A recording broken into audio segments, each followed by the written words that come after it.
Now I have to update the env file. For that, if I see there's a in env file in my backend where I have to specify the MySQL host. In the host, it will be the database IP address, and it will be the MySQL user which I have created for my database, then the password and the database name.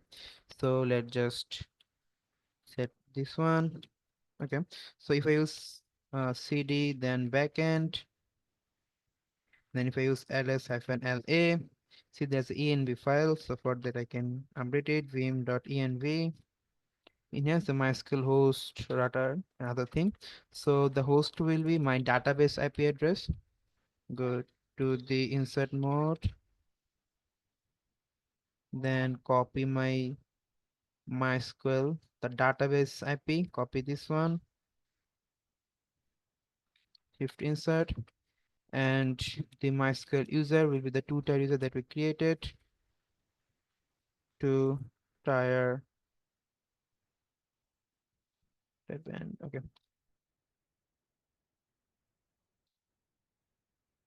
Okay, to tier user which have all the permission, the privileges we provided. To tier user, yes, spelling is good. And MySQL pw, this is the password that we used, and the MySQL db, the two tier. Yeah, everything looks good. Let's just save and quit it.